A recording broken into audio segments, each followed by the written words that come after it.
네, 안녕하세요. 테커스 공무원 심플국어 주용춘 선생입니다. 네, 국가직 7급 시험 해설 바로 들어가도록 하겠습니다. 책은 가책형입니다. 자, 종평부터 경향을 말씀드릴게요. 경향은 작년과 크게 다르지 않습니다. 어법 어문이 7문항이 출제가 됐어요. 이게 지금 숫자가 없는 것들은 그냥 한 문제라고 생각하시면 되고요. 자, 의문의 변동, 그 다음에 용언, 그 다음에 단어의 의미, 자, 이런 것들이 이제 우리가 이제 1호 문법이고요. 나머지 표준 발음, 그다음 한글 맞춤법, 올바른 문장, 띄어쓰기. 자, 요게 이제 어문 규정과 관련이 있죠. 자, 골고루 출제가 됐고요. 7문항입니다. 그다음 어휘는 한자 성어, 그다음에 문맥적 의미 문제 하나 나왔고요. 자, 문학은 이렇게 골고루 나왔었습니다. 하나씩. 자, 요게 이제 국가직의 기본 세팅이라고 생각하시면 될 것 같아요. 자, 비문학은 화법이 나왔고요. 장문이 나올 수도 있는데, 네, 이게 장문은 안 나오고 화법 또는 장문이 나오는 것 같습니다. 국가직은요. 자, 독서는 주제 문제, 그 다음에 세부 일치 문제, 순서 문제가 있었고요. 자, 이번에는 보시면 크게 다르지 않습니다. 보시면 역시 의문의 변동, 경음악, 그 다음에 용언의 활용, 그 다음에 단어 형성, 전미사, 높임 표현. 자, 요게 위에 네 문제가 이제 이론 문법이고요. 세 문제가 역시 어문 규정입니다. 자, 그러니까 네 문제, 세 문제 혹은 세 문제, 네 문제 이렇게 출제된다고 보시면 되겠습니다. 그러니까 저희 해커스 교재를 기준으로 보시면 이제 한 절반 정도 앞부분에 일부에 해당하는 부분이 네 문제, 세 문제 절반, 그 다음에 뒤에 해당하는 부분들이 또 절반 이렇게 나온다고 보시면 되겠고요. 어휘는 한자성어는 빠짐없이 나오니까 일단 어휘는 한자성어 일단 맞고 가야 될 것 같아요. 그죠? 열심히 준비하시고요. 제가 늘 강조하죠. 한자어 같은 경우에 이번에 이제 문맥적 의미 문제로 이제 출제가 됐죠. 한자어가 쓰이는 상황들을 생각하시면서 판단해야 되는데 문제가 좀 어려웠습니다. 제가 지금 노랗게 써드린 것은 약간 어떤 문제들이 조금 복합이 된다는 거예요. 여기 이제 국가직 문제의 특징입니다. 자, 그 다음 문학 같은 경우에 현대시하나 현대소설하나 특이하게 우리 현대시와 고전시가가 복합돼서 하나가 나왔어요. 여기서 복합이라는 것은 고전시가 평시조가 선택지로 나오고 현대시는 김영락의 도울차고 자 요게 나왔었죠. 자, 아울러 이제 어휘 문제가 고전시가 사설시조와 함께 같이 섞여서 출제가 되었습니다. 고전시가를 주고 요 주제에 어울리는 상황을 독해하시고요. 그 상황과 부합하는 한자성어를 고르는 그런 문제였습니다. 그래서 자, 여기 한자성어가 지금 이렇게 출제가 됐다고 보시면 되겠습니다. 그러니까 결국에 이렇게 복합되는데 역시 비중은 비슷하다고 보시면 됩니다. 그러니까 어휘는 이제 15% 세 문제 정도라고 생각하시면 되고요. 자, 문학은 어찌됐든 네 문제는 나온다 이렇게 보시면 되겠습니다.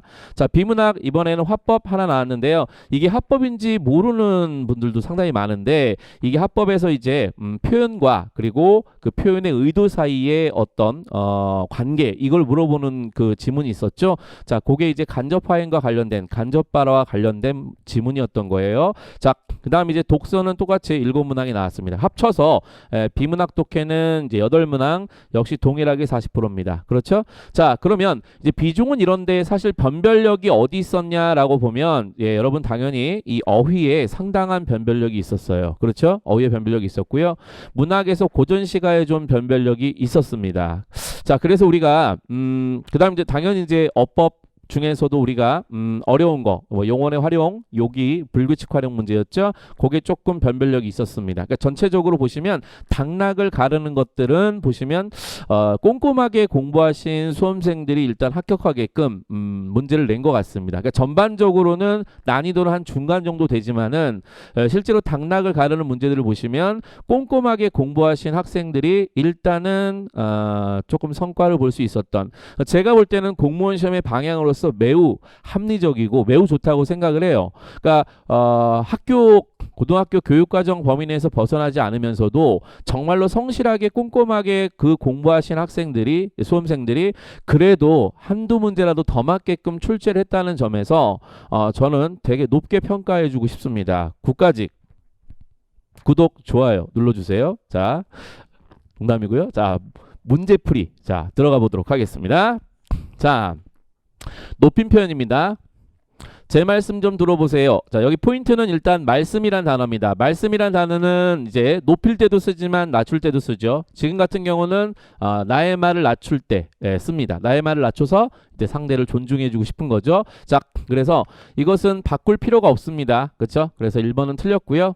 자, 그 다음에 2번. 자, 2번은 이제 많이 나오는 제귀칭이죠. 제귀칭. 앞에 할아버지께서는 이라는 3인칭 주어가 있을 때, 자, 3인칭 주어가 있을 때 그 주어를 다시 한번 이렇게 가리키는 대명사. 그쵸? 자, 요것을 우리가 제귀칭이라고 하죠.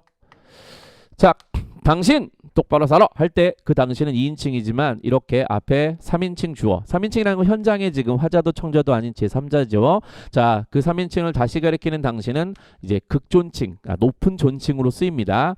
자, 그래서 당신은 3인칭 자기를 아주 높이는 말이다 라고 해서 네, 2번이 아주 적절한 답이 됐었습니다. 자, 공부 뭐 이제 무난하게 여러분 높임 표현 공부하셨으면 이 정도는 마치셨을 거라고 생각이 듭니다. 자, 3번 같은 경우는 이제 나라는 낮춤의 대상이 아니므로 저희라고 쓰시면 안 되고요. 그 다음 4번 자, 그건 10,000원이십니다. 자, 그분이 어떤 물건이신지 모르겠지만 10,000원이시랍니다. 자, 자, 어색하다는 거 아시겠죠? 품절이십니다. 자, 품절이십니다. 누구예요? 어떤 물건님께서 품절이십니다. 자, 이렇게 해서 물건을 높이면 안 되겠죠. 자, 사람을 높여야 되는데 자, 높임의 대상 자체가 틀려 있습니다. 네, 1번은 그렇습니다. 자, 제가 여기 번호에 여기 이제 빨갛게 또는 분홍색이죠. 분홍색으로 채워져 있으면 그 문제가 이제 뭔가 당락을 갈랐던 어려운 문제였다는 건데 무난한 문제였습니다.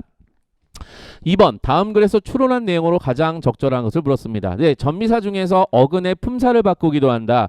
여러분 문법 공부하실 때 품사는 어떤 영역에서든 출제가 될 수 있어요. 그래서 예를 들면 우리가 발음 의문의 변동 문제에서도 뭐 용언의 어간 뭐 이런 조건이 들어가 있을 때 용언의 어간을 모르면 안 되잖아요. 그래서 용어 정리를 꼼꼼하게 하실 때 품사는 1순위로 하셔야 돼요.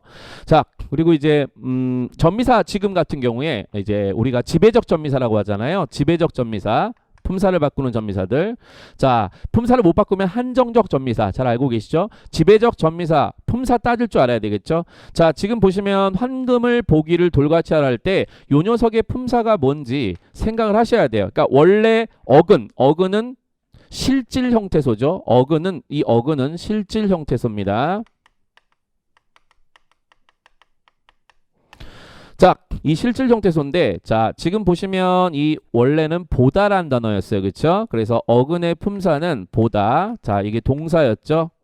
자, 그 다음에 이제 보기라고 하는 녀석이 뭐냐 그러면 자, 보기를 보고 물음에 답하시오 할 때는 그때는 명사지만 지금은 황금을 보기 그랬을 때는 황금을 보다 이렇게 서술성이 있습니다. 그래서 이 경우에는 여전히 품사가 동사임을 알 수 있죠. 그죠? 그래서 품사가 바뀌질 않았습니다. 그래서 품사를 바꾼 것을 찾는 것입니다. 자, 됐지요?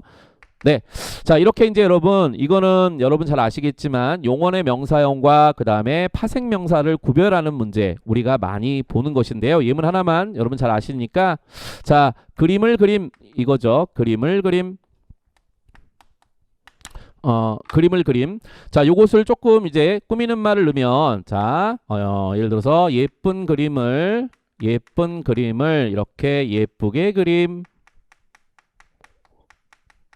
자, 이렇게 됩니다. 자, 요 예문은 이제 앞에 그림하고 뒤에 그림하고 구별하는 것이지요. 자, 이때 앞에 그림, 뒤에 그림, 앞에 그림 같은 경우는 지금 예쁜이라는 관용어의 꾸밈을 받으므로 요 녀석은 명사예요. 명사. 그렇다면 그리다라고 하는 어근이 요 미음이라는 접사. 자, 이 접사의 도움으로 자, 새롭게 명사가 된 거예요. 그러니까 요 녀석은 바로 파생명사가 되는 거죠. 자, 파생명사. 자, 다음 요 녀석은 그림이지만 그리다. 자, 그리다의 활용이므로 이거는 그냥 명사형 전성어미예요. 명사형 전성어미. 자, 그래서 요것은 그냥 그리다 대신에 미음이 들어가 있는 상태입니다. 그러니까 여전히 동사죠. 그래서 이 녀석은 용언입니다. 용언. 자, 용언인데 명사 형태만 띄고 있는 것이니 용언의 명사형입니다. 됐죠? 자, 이 둘을 구별하실 때 가장 기본적인 건 바로 이겁니다. 자, 뭐뭐다 이렇게 서술어를 만들어 보셔서 서술어 자격이 있으면 아, 얘가 서술성이 있구나. 자, 이렇게 생각하시면 되겠고요. 자, 두 번째 요 녀석은 파생명사는 어쨌든 명사니까 자, 이 앞에 관용어의 꾸밈을 받습니다. 관용어의 꾸밈을 받고요. 자, 요 녀석은 자, 어찌됐든 용언이니까요. 부사어의 꾸밈을 받게 되겠죠. 그래서 꾸미는 말을 넣어서 여러분이 점검하시면 됩니다. 그래서 이렇게 해서 점검하시는 거, 자, 이렇게 해서 판단하시면 됩니다. 자, 이쪽으로 와서요. 황금을 잘 보다. 자, 이렇게 해서 부사어의 꾸밈을 받음으로 이렇게 점검하셔도 여전히 이 녀석은 품사가 안 바뀌었구나. 동사구나. 보다의 활용이구나. 이렇게 알 수 있죠. 그래서 1번은 적절하지 않습니다. 두 번째, 자, 우리가 이제 답다, 그 다음에 스럽다, 롭다 이런 아이들은 이제 형용사를 만들어주는 대표적인 지배적 접미사죠. 그래서 정이라고 하는 것은 명사인데, 자, 이 명사가, 자, 이 명사죠. 자, 정은 원래 명사인데, 이 녀석이, 자, 정답다. 그래서 요건 정답다는 형용사가 되겠죠. 정다운 이렇게 활용하니까요. 자, 이렇게 해서 원래 실질 형태소, 즉 어근의 품사가 명사였다가 동사, 형용사로 바뀌었죠. 그래서 정답은 2번이 되겠습니다. 자, 그 다음에 이제 여기도 똑같이 1번처럼 해볼까요? 옥수수리 알이 크다. 이렇게 서술성이 있죠. 그렇죠? 그 다음에 옥수수 알이 잘 크기에는, 그래서 잘 똑같이 부사어의 꾸밈을 받을 수 있으므로 여는 용언의 명사형이구나. 이렇게 생각하시면 되겠습니다. 그러면 크다라고 하는 원래 용언이 바뀌지 않았구나. 품사가. 다음 낚시질. 여러분 뭐 이런 거는 이제 낚시하는 행위, 낚시도 명사고 낚시질도 명사니까 이거는 어렵지 않았을 겁니다. 2번 정답이었는데 역시 어렵진 않았습니다. 크게. 자, 많이 공부하셨던 부분이었을 거예요. 자, 저는 사실 이제 이 문제를 풀 때는 요거 따지는 것도 뭐 보다 이렇게 바로 따지고요. 알이 크다 바로 따지고, 요거 보시고 요거 명사니까 정답계는 기본형 있네, 활용하네, 활용하면 용언이잖아요. 그래서 그냥 바로 2번 골랐습니다. 10초도 안 걸렸어요. 자, 3번 볼게요. 다음 글에서 추론한 내용으로 가장 적절한 것은, 자, 제가 지금 중요한 문장들의 대충 밑줄을 그어놨습니다. 먼저 나바오 인디언과 그 다음에 미국인, 유럽의 미국인은 시간 개념이 좀 달랐대요. 자, 나바오인에게 시간은 공간과 같대. 무슨 말인지 몰랐어요. 근데 즉 다시 말해주죠. 땡큐. 지금 여기만이 실제하며 미래는 현실감을 주지 못한다. 이게 주제죠. 자, 지금 여기. 자, 그리고 미래는 현실감을 주지 못해. 자, 나바오 마을에서 성장한 나의 이 친구는 그 점을 다음과 같이 표현했다. 자, 지금 이 점을 다음과 같이 표현했대요. 그러면 이게 이 점이 이걸 거 아닙니까? 네. 그러면 반복적으로 얘기를 해주니 이게 주제겠구나 생각하세요. 자, 그리고 여기도 읽을 때 여러분 이 주제를 생각하시면서 읽으세요. 자, 같은 말 찾아볼게요. 지금 여기만 실제하면 미래는 현실감을 주지 못한대요. 그래서 자, 첫 번째 일화를 쭉 읽었더니 포인트는 이거예요. 자, 그 말을 다음 가을에 줄게. 그래서 그럼 미래에 줄게. 자, 미래에 줄게. 요건 세모죠. 자, 그럼 이 사람은 어떻게 낙담한다 이거지, 그지? 현실감을 주지 못한다는 거예요. 다음 반대 사례죠. 그러나 만약 내가 방금 타고온 저 피부병 걸린 말 저거 줄게. 그러면 매우 기뻐한대요. 그쵸? 매우 기뻐한답니다. 현실감을 느낀다는 거예요. 자, 이렇게 해서 나바호인은 눈앞에 보이는 선물만 실감한다 이거지. 자, 지금, now, 현재 선물이 중요하다는 거고, 미래는 고려할 가치를 느끼지 못한다. 그래서 나바호인의 생각, 이것이 주제죠. 자, 그러면 여러분 이런 문제를 풀 때 추론 문제라고 하지만 찾아가려고 하기보다는 여러분 주제를 기억하시고 그 주제를 이용해서 문제를 풀려고 노력하세요. 보세요. 나바오이는 기억력이 좋아서 기념일에 선물을 잘 챙긴다. 여러분 기념일을 생일 챙기는 것은 앞날을 기억해야 되잖아요. 이런 거 싫어한다니까요. 자, 2번 나바오이는 지금 여기 실제한다는 인식으로 약속을 잘 지키지 않는다. 요거는 알 수 없는 내용이에요. 자, 약속을 잘 지키지 않는다는 건 알 수 없는 내용입니다. 자, 약속할 가치를 못 느끼겠죠. 나바호인은 앞으로 투자 가치가 있는 마을 구획 정리 사업에는 긍정적이지 않습니다. 여기서 포인트는 뭐죠? 앞으로, 그죠? 앞으로. 자, 앞으로. 자, 당연히 긍정적이지 않겠죠. 그래서 적절하네요. 요거는 미래 싫어. 자, 3번 정답. 나바오이는 기마민족으로 말에 대한 애착이 강하고 말을 최상의 선물로 간주합니다. 자, 요거는 주제와 상관이 없죠. 미래. 미래의 선물이냐 아니면 지금의 선물이냐 그걸 가지고 말을 해야 됩니다. 아셨죠? 말 자체는 중요하지 않아요. 정답은 3번이 됩니다. 자, 지금 잘 보시면 이런 문제들을 보실 때 기념일의 선물, 기억력, 그죠? 그 다음에 약속을 잘 지켜, 구획정리사업 이런 단어들이 지문에 어디 있습니까? 없잖아요. 이런 게 추론입니다. 그러니까 추론이라는 것은 이것의 의미를 파악하시고 그 의미와 일치하냐 일치하지 않느냐 이것을 생각하시는데 결국에는 주제를 파악하는 것이 포인트다라고 생각하시면 돼요. 아셨죠? 자, 이렇게 단지 눈으로 찾는 훈련만 하시는 분들은 절대 실력이 늘지 않습니다. 아셨죠? 주제를 자꾸 요약하는 연습을 하시기 바랍니다. 자, 갑니다. 4번. 다음 글의 내용과 일치하는 것은 엄마가 아이에게 지금 뭐하니? 자, 라고 얘기했어요. 질문이에요. 라는 말의 의미는 상황에 따라 달라질 수 있습니다. 여러분, 이게 바로 화법이에요. 화법. 이 지문이 화법입니다. 간접화행이에요. 자, 지금 뭐하니라는 것을 제가 말씀을 드리면 일단 이 지금 뭐하니라는 것은 형식적인 것입니다. 그래서 자, 이 언어 형식 자체는 이제 의문문입니다. 의문문이에요. 자, 의문형입니다. 하지만 이 의문문의 형식이 가질 수 있는 어떤 의미, 자, 의미라면 좀 쉬운 말로 의도라고 생각하시면 돼요. 자, 이 의도라는 건 얼마든지 다양해질 수 있는 거죠. 그래서 자, 이 의문의 형식이 가질 수 있는 여러 가지 의미들을 이제 쭉쭉쭉쭉 등등등 이야기하고 있는 그런 내용입니다. 자, 그래서 주제는요. 자, 이 의미라는 것은 뭐에 따라 상황 조건에 따라 달라질 수 있다. 자, 이렇게 얘기했어요. 아이가 학교 숙제하고 있다면 이렇게 될 수 있지만 이렇게 될 수 있다. 이거는 뭐죠? 다양한 의미로 될 수 있다라고 읽어주시면 돼요. 엄마의 말은 더 다양한 의미로 해석될 수 있습니다. 의미는 다양하다. 자, 예를 들었다. 그럼 예를 들었다는 것은 같은 얘기를 또 하겠다는 거니까 앞에 주제가 되는 거죠. 자, 이렇게 해서 상황에 따라 어떤 형식의 의미는 다양한 의미를 가질 수 있다라는 얘기를 하고 있는 것입니다. 자, 그래서 쭉 내려다 보면 같은 말도 상황에 따라 의미가 어떻게 다르게 해석되기 때문이다 라고 하면서 같은 얘기를 계속하고 있습니다. 자, 때문에 우리가 주고받는 말은 일정한 상황을 전제하지 않고는 바로 상황, 자, 여기도 상황, 자, 전제하지 않고는 제대로 이해되지 않습니다 라고 했어요. 그러니까 이 의미는 결국에는 상황에 따라 얼마든지 달라질 수 있다라는 것입니다. 그죠? 그래서 이 중에 어느 걸 하나로 확정을 지으려면 당연히 상황 조건을 정확하게 캐치해야 된다라는 겁니다. 자, 그것이 전체적인 주제입니다. 자, 그러면 일치하는 거니까 적절한 거 찾아볼게요. 1번. 같은 의미라도 어감의 차이는 생길 수 있다. 자, 지금 같은 의미라는 것은 요쪽에만 집중하고 있어요. 그렇죠? 그래서 같은 형식의 표현이라고 할지라도 이게 표현입니다. 표현이라고 할지라도 자, 다양하게 해석될 수 있다라고 해야 될 텐데 자, 여기는 형식 얘기는 없고 의미 얘기만 있어요. 그렇죠? 안 됩니다.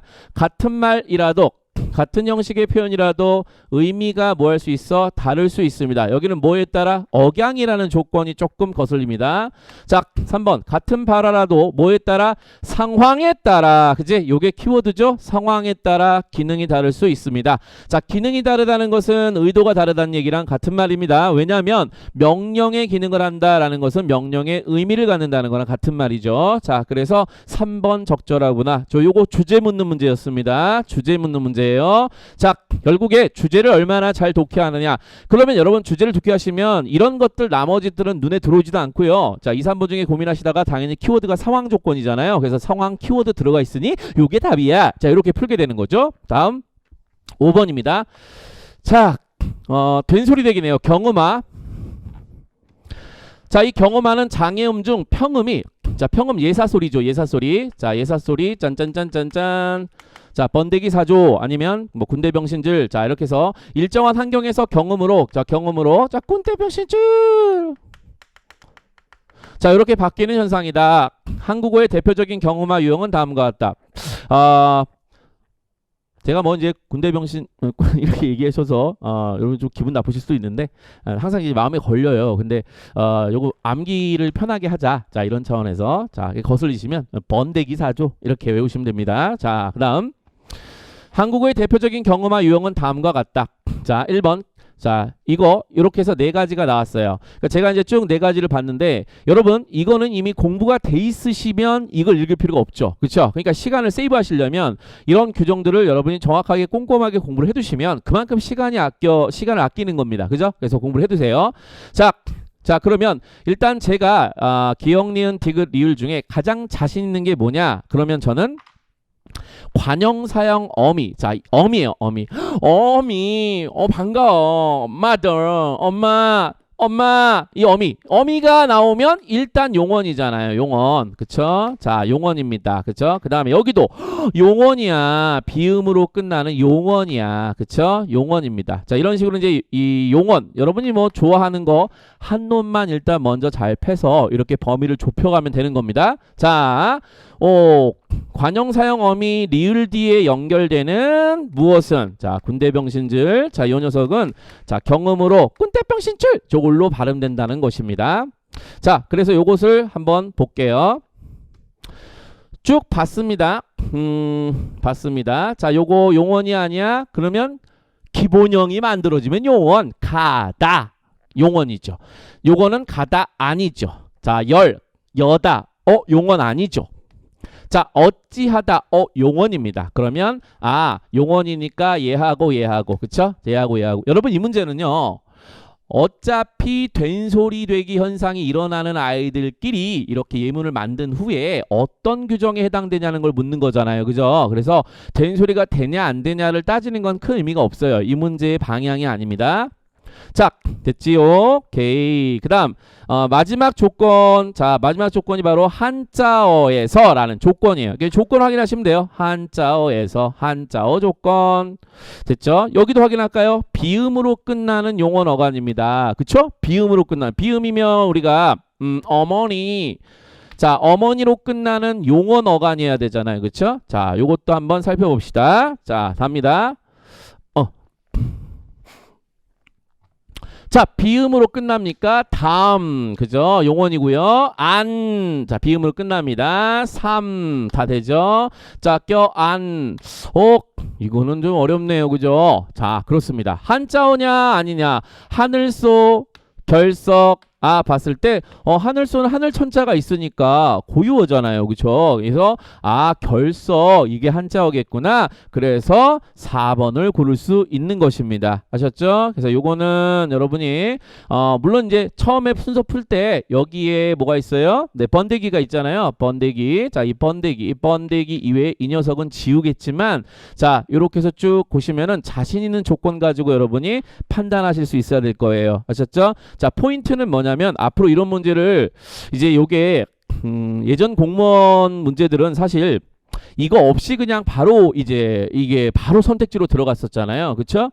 자, 근데 지금은 이런 식으로 나온다는 거예요. 그래서 각 항목에 해당되는 예시들을 여러분이 구별지어서 여러분이 볼 줄 알아야 되는 거예요. 그래서 그러시려면 조건들 잘 보세요. 자, 이거 보세요. 번데기 뒤에 연결되는 평음. 이게 조건이잖아요. 그죠? 이게 조건이고요. 자, 이런 조건들을 잘 보시는 거예요. 비음으로 끝나는 용언 어간. 비음이어야 되고 용언은. 그러려면 어떻게 해야 돼요? 용어 정리가 잘 돼 있으셔야 돼요. 자, 그 다음에 관형사형 어미도 마찬가지고 용언입니다. 한자어 마찬가지고요. 그죠? 자, 이렇게 해서 조건을 따지시면서 예시와 연결 짓는 그런 공부를 하셔야 됩니다. 아셨죠? 국가직의 방향입니다. 자, 다음 갑니다. 추론이죠. 추론 이런 것도.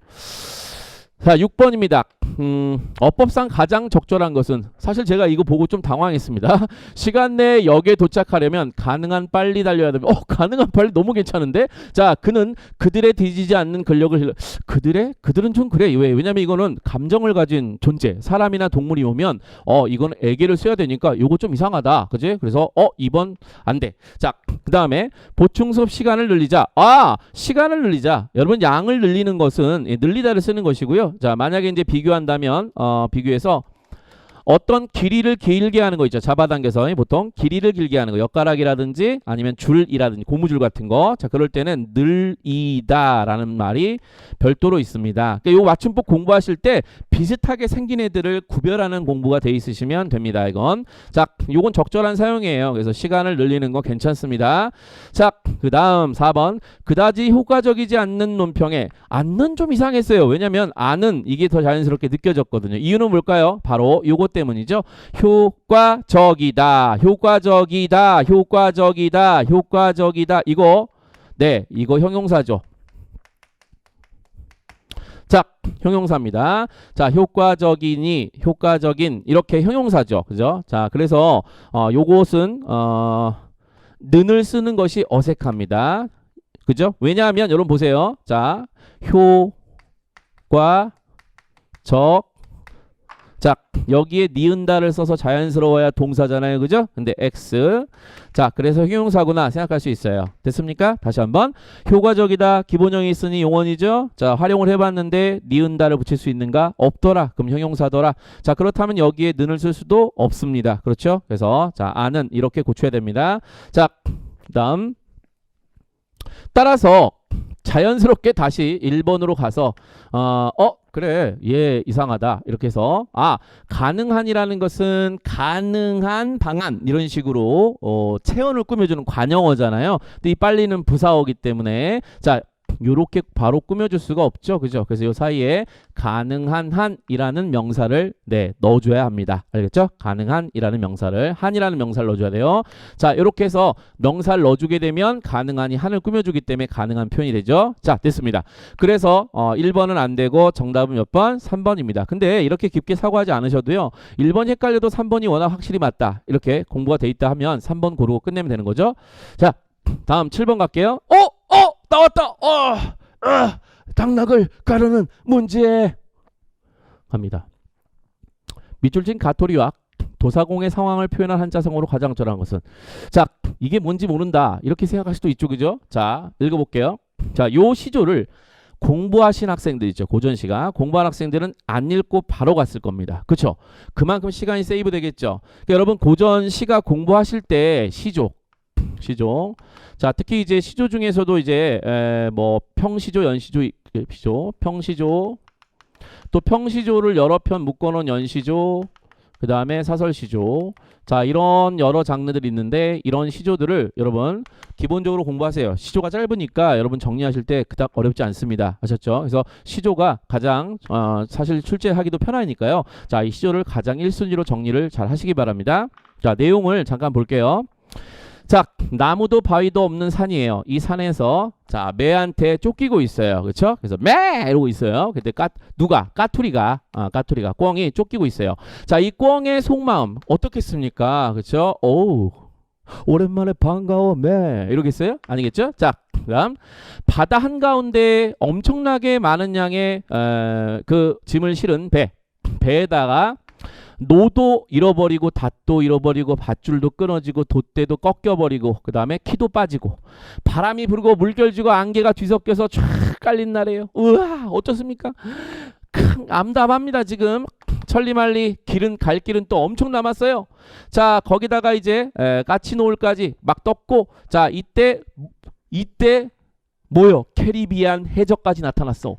자, 이 수적까지 만난 도사공 선장님, 그지? 이 선장님의 속마음이 어떻겠냐 이거예요. 그죠? 자, 그리고 이 숨을 곳도 하나도 없는 그런 민둥산에서 매한테 쫓기고 있는 그러한 숨을 곳 하나도 없는 이게 뭐야 이게 꿩의 마음.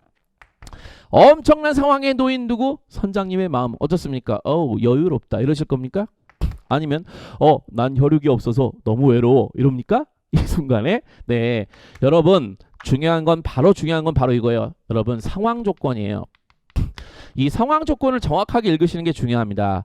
다른 거 다 필요 없고요. 여기서부터 여기까지가 중요한 거예요. 이게 상황 조건인 겁니다. 여러분이 이걸 보실 때 어떤 심정일까를 생각하지 마시고 정확하게 상황을 보세요. 지금 그쵸? 위태롭잖아요. 그쵸? 상황 자체가 그죠? 죽기 직전이야. 매우 크라이시스. 자 위태로워. 자 그 상황들을 보시는 거예요. 자 이제 여기서부터 여기까지 진짜 해적까지 나타났으니 완전 설상가상이에요. 그쵸? 자 그래서 너무너무 위태롭고 절박하고 암담한 상황이다 라는 거예요. 그러면 혈육이 없어서 외롭다 라고 해서 고열단신 이런 것을 고르지는 않겠죠. 이런 걸 고르신 분들은 이걸 공부를 이렇게 하신 거예요. 엊그제 님을 여인 님과 헤어진 내 속마음과 어떻게 비교하겠어. 내가 더 절박하고 암담해. 자 맞죠? 근데 이제 님이 없으니까 외로워. 이렇게 가게 되면 자연스럽게 1번으로 사고가 가게 되죠. 그죠? 근데 냉정하게 출제자가 너무 잘 냈어요. 조건을 정확하게 이렇게 가토리와 그 다음에 도사공이라고 말을 해줬거든요. 그쵸? 그러니까 위태로운 상황을 나타내는 거. 자, 백자 넘는 막대기 위에 올라가 매달려 있는 상황. 바로 백척간두를 고르셔야 되는 거예요. 아셨죠? 그래서 정답은 4번이었습니다. 자, 정답은 4번. 자, 여기 뭐 당랑거철이라든지 그 다음에 마저작침, 사실 우리가 마부작침을 많이 공부하지 마저작침은 별로 공부 안 하거든요. 그러니까 잘 보세요. 우리가 혈혈단신은 많이 공부하는데 고혈단신은 공부를 잘 안 하거든요. 이런 게 특이한 애가 나오면 일단 이거 뭐지 이러지 말고 이제 확실한 거 그냥 고르세요. 확실한 거, 그죠? 확실한 거. 자, 습니다. 그냥 이거 그냥 띄워드릴게요. 여러분이 찾아보셔도 되는데. 네. 혈혈단신도 되고 고혈단신도 되고 피부치가 전혀 없는 외로운 물, 혈육이 없다는 거예요. 자, 당랑거철은 잘 아실 거고 사마귀가 그죠? 수레를 막는 어리석음, 무모함. 자, 그 다음에 마저작침. 자, 이거는 이게 공이를 갈아서 절구 공이 있죠. 그 몽둥이 같은 거 그거 갈아가지고 바늘을 만들고 그러니까 쇠공이죠. 자, 그 다음에 그럼 이제 마부작침, 도끼를 갈아서 이렇게 바늘을 만드는 거랑 똑같은 거죠. 네. 열심히 이제 노력을 하는 거예요. 그 다음에 백척간도, 그러니까 상황 조건을 보시면 이거는 위태로운 상황이구나라고 생각하는 거죠. 알겠죠? 위태로운 상황이구나. 자, 이렇게 여러분 한자성어 공부하실 때 쓰이는 상황 조건을 생각하시면서 외우셔야지 그냥 무턱대고 막 이렇게 뜻만 외우시면 절대 안 되는 겁니다. 여기는요, 그냥 혈육이 없는 거예요. 사랑하는 사람이 없는 거랑은 상관이 없어요. 아셨죠? 그러니까 이런 조건들을 잘 보시면서 공부를 꼼꼼하게 하세요. 왜냐면 진짜 수많은 한자어들을 공부하는 것보다 한자성어 한 문제를 확실하게 맞히는 게 훨씬 이득이에요. 아셨죠? 그래서 실수하지 않으시게끔 정확하게 공부를 해두세요. 한자성어는 어느 정도 우리가 감당할 수 있잖아요. 그렇죠? 자, 네, 8번 띄어쓰기입니다. 자, 띄어쓰기는 저도 개인적으로 가장 어렵습니다. 자, 띄어쓰기가 옳은 것은 1번 이끄는 대로 따라갈 밖에. 일단 이 뿐만큼대로의 이 자리 대로는 많이 출제가 돼서 여러분 잘 아셨을 거예요. 여기에 지금 용언이 오게 되면, 자, 용언이 옵니다. 자, 여기다가 뿐 만큼 그 다음에 대로, 자, 이것들을 쓰고 요 뒤에 이제 용언이 오면 용언이 오잖아요. 자, 여기다 써야겠네요. 자, 용언. 자, 용언의 관형 사형이죠. 용언이 오게 되면 이 녀석들은 이제 의존 명사가 되고요. 그 다음에 여기에 체언이 오게 되면 자, 이때는 얘가 조사가 되죠. 자, 그래서 할 뿐이야, 할 만큼 이럴 때는 이제 의존 명사고요. 자, 너뿐이야, 너만큼, 그죠? 그 다음에 너는 너대로 이렇게 되면 조사가 되는데 지금은 이제 용언이 왔잖아. 이끌다 용언이 왔으니까 띄워주는 게 맞습니다. 그렇죠? 그 다음, 자, 문제는 이건데요. 따라갈 밖에, 자, 요 밖에가 역시 앞에 체온이 오면은 이거 조사죠. 너밖에 없어. 자, 너밖에 뭐 이래야 되는데 이거는 지금 리을밖에 자체가 종결어미예요. 그래서 자, 요 리을로 시작한 어미들이 사실 시험에 잘 나오기 때문에 조심하셔야 됩니다. 자, 그래서 1번은 띄어쓰기 이상이 없었어요. 그래서 1번은 적절하다 보시면 되겠고요. 자, 그다음 2번. 이 만은 매우 잘 나오죠. 그렇죠? 자, 만은 일단 기본적으로 우리가 시간의 경과를 나타내는 만 있죠. 그죠? 얼마만이냐라는지 아니면 횟수를 나타내는 만 있죠. 3번 만에 합격했다 이런 식의. 자, 이렇게 했을 때 이제 의존 명사로 여러분 띄었어야 되는데 지금 보시면 5년 만인데 한잔해야지. 그럼 시간의 경과잖아요. 그렇죠? 그럼 요건 띄워줘야 됩니다. 자, 그래서 의존 명사니까 띄워줍니다. 그래서 적절하지 않습니다. 자, 그 다음에 이 한자는 뭐 이걸 띨까 말까를 고민하실 땐 비유적이냐 아니냐 생각하시면 돼요. 자, 이것이 딱 한자를 하자는 얘기인지, 그치? 아니면 같이 먹자는 얘기인지, 한번 만나자는 얘기인지, 진짜 딱 한자는 아니잖아요. 그럼 붙여 쓰는 건 괜찮습니다. 합성어예요.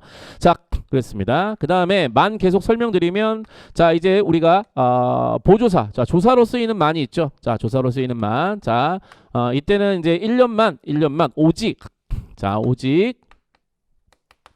자, 요럴 때 이제 딱 한 번만 이런 식으로, 자, 너만 좋아해 이런 식으로, 자, only의 의미를 가질 때 그때 이제 조사가 되는 거죠. 자, 됐습니다. 그리고 이제 우리가 의존명사래요. 저 뭐뭐 할 만하다 이런 형태로 쓰이는 경우가 있죠. 그죠? 만하다. 자, 뭐뭐 할 여기다 쓸게요. 자, 만하다. 자, 이 만하다를 조금 변형해가지고 뭐뭐 할 만도 하다 해서 요 사이에 도를 쓰게 되면은 이제 여기는 띄워줘야 됩니다. 만도 하다 이렇게. 자, 그럴 경우가 있겠죠. 그럴 경우에 만이 따로 이렇게 떨어져 있는 것처럼 보이는데요. 자, 이 경우에는 기본적으로 이제 우리가 보조 용언이기 때문에 뭐뭐 할 만하다.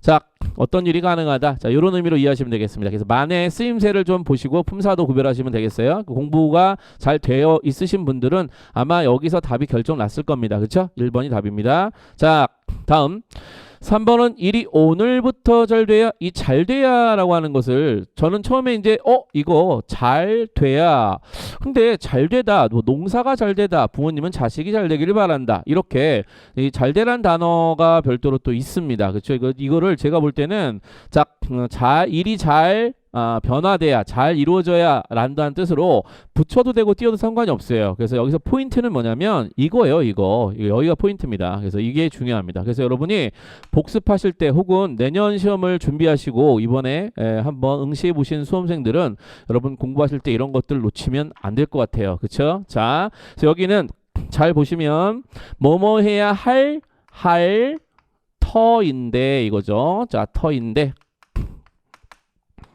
뭐뭐해야 할 터인데, 그지? 자, 뭐뭐해야 할 터이니, 그래서 터이니 뭐 이렇게 쓸 수 있겠죠? 터이니.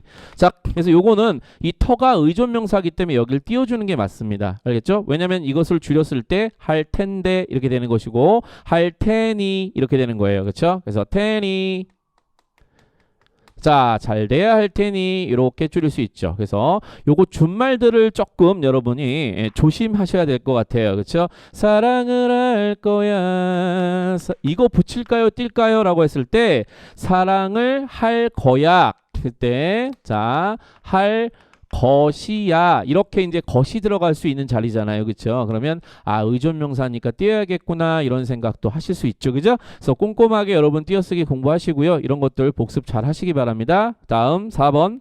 태권도에서만큼은 여러분 이만큼도 대로와 마찬가지로 의존명사로 쓰일 때 있죠. 앞에 용언이 왔을 때입니다. 자, 하지만 지금은 조사가 왔기 때문에 바로 붙여줄 수 있겠죠. 자, 태권도에서만큼은 자, 그래서 계속 붙였으면 되겠죠. 자, 그래서 4번은 띄어쓰기 여기가 잘못되어 있습니다. 여기가 용언이 아니면 이거 붙여 쓰셔야 돼요. 이때는 조사로 쓰인 거니까요.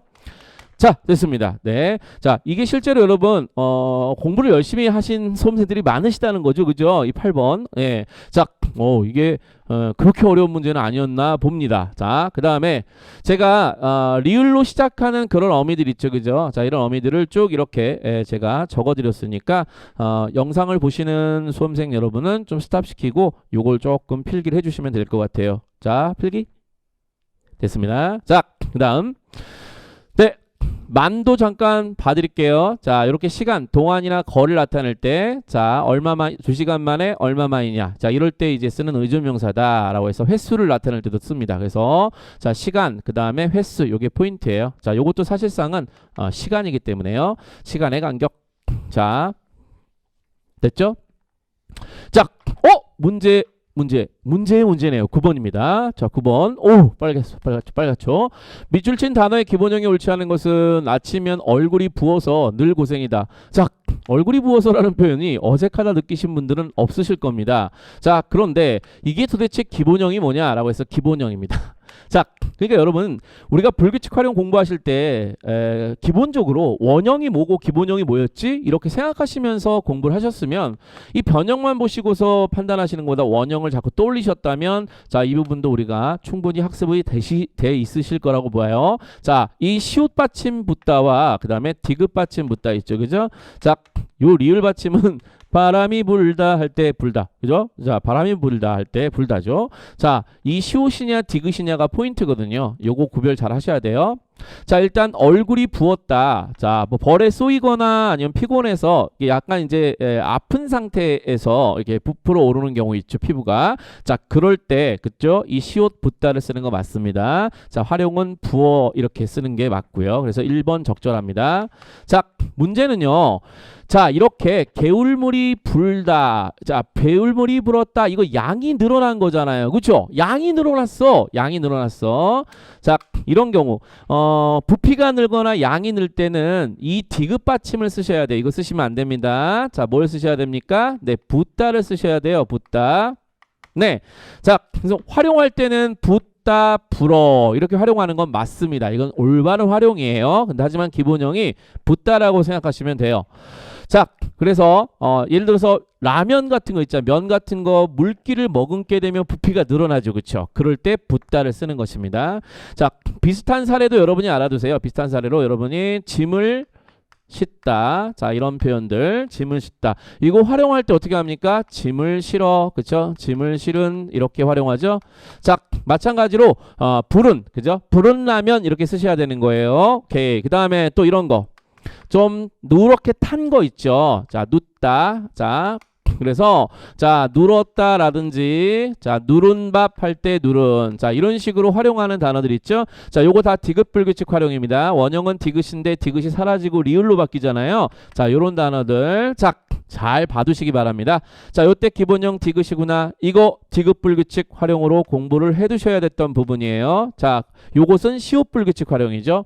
자, 그 다음 3번. 은행에 부은 적금. 예, 적금을 붓다라는 것은 예를 들면 뭔가 물을 붓다 이럴 때 위에서 아래로 이렇게 뭔가 따르면서 누적시키는 느낌이 드죠. 그런 단어들을 쓸 때도 요 붓다를 씁니다. 얘하고는 다른 단어예요. 동음 이의어입니다. 자, 그 다음 물속 나왔죠. 물에 오래 썼더니 부피가 늘어났다는 거죠. 그죠? 이럴 때는 아픈 게 아니고요. 자, 이때 붓다 쓰는 거 적절합니다. 그래서 정답은 2번을 고르셔야 합니다. 자, 요 단어를 제가 사전 찾아서 정리를 좀 했는데요. 자, 좀 살짝 확인하고 가도록 합시다.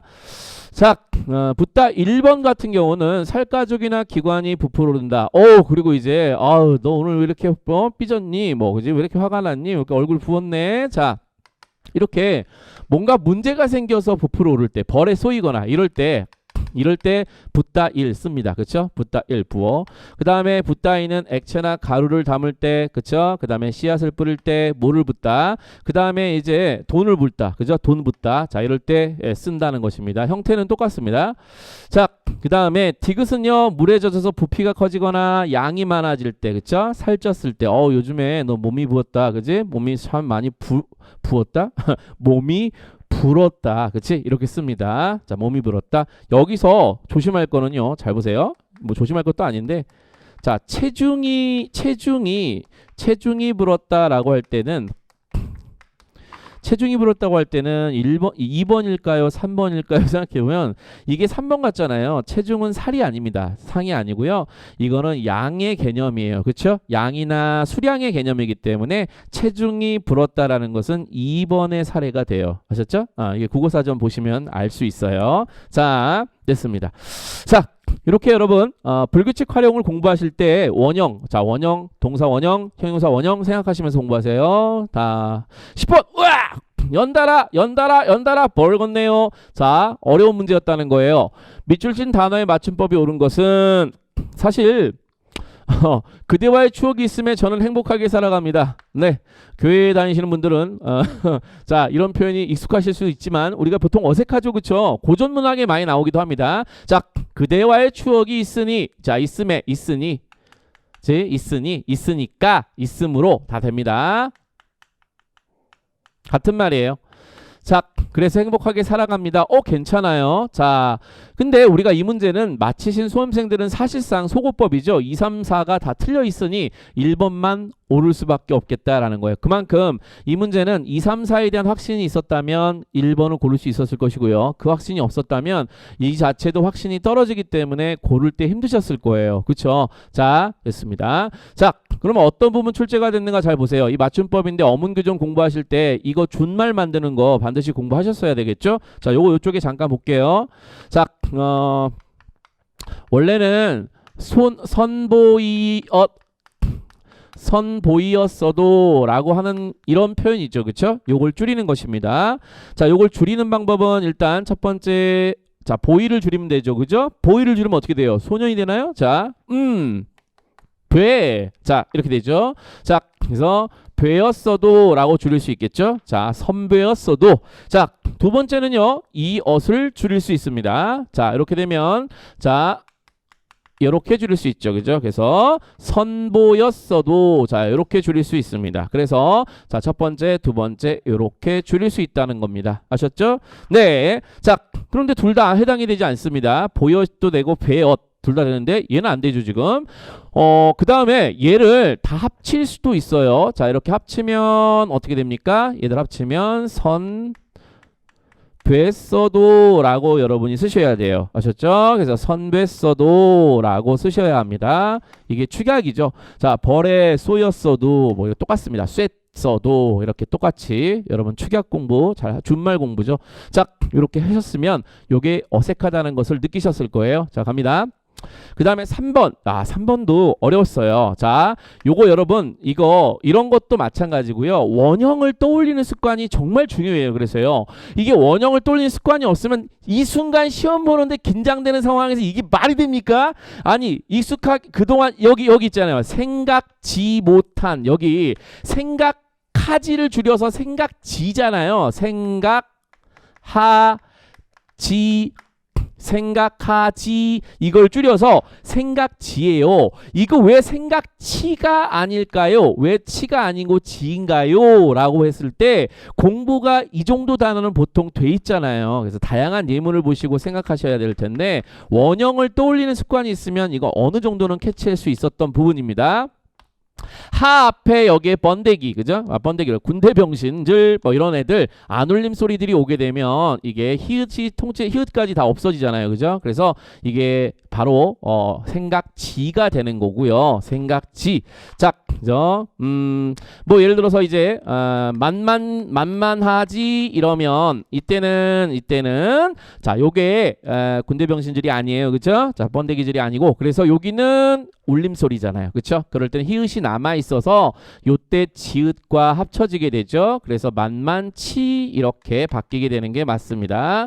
자, 이런 식의 어떤 공부가 돼 있으셨다면 역시 이것도 어떤 축약의 개념이에요. 준말 만드는 개념인데 준말 공부가 돼 있었으면 되는 부분이었습니다. 자, 그 다음에 야속토군도 마찬가지로 여러분 원형을 좀 생각하시면서 풀면 야속하더군 이거죠, 그죠? 야속하더군. 자, 나왔어 번데기. 자, 이런 애들이 여기 왔잖아요, 그쵸? 자, 그러면 하가 통째로 탈락을 해버리니 야속더군, 그죠? 야속더군 이렇게 돼야 되는 거죠. 야속더군이에요, 더군. 자, 이렇게 고치는 게 맞습니다. 4번 갈게요. 자, 요거는 처박히는 순간, 자, 물속에 텀벙 처박히는 순간이었어요. 여러분 처박힌다라는 것은 이때 여기 준말이 들어있죠, 그렇죠? 이 준말은 치이어죠, 그죠? 치이어. 자, 이렇게 원형을 생각하셔서 이 자리에 자, 물에 치이어 박히다 그러면 이상한 말이에요, 그렇죠? 치이어 박히다 이상한 말입니다. 그렇죠? 네. 자, 예를 들어서 뭐 비교를 좀 해본다면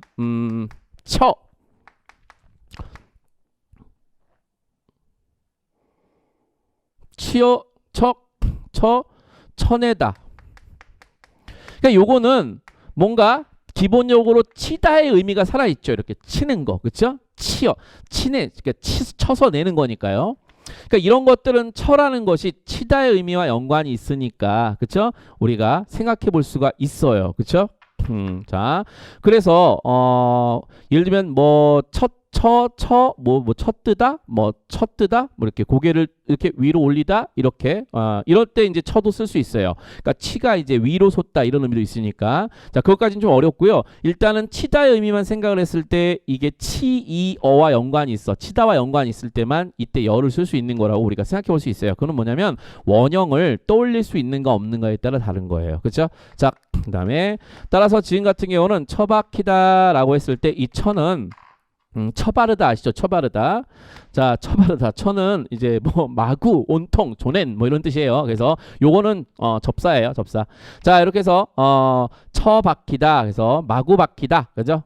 이렇게 세게 박히다. 뭐 이럴 때 쓰는 말이니까요. 자, 요거는 이제 치다의 뜻과 상관이 없으니까 이때는 어가 어울리겠구나. 이렇게 생각하시면 되는데 전체적으로 보시면 2, 3, 4는 사실상 준말을 물어봤던 겁니다. 어문 규정에서. 네. 그렇죠?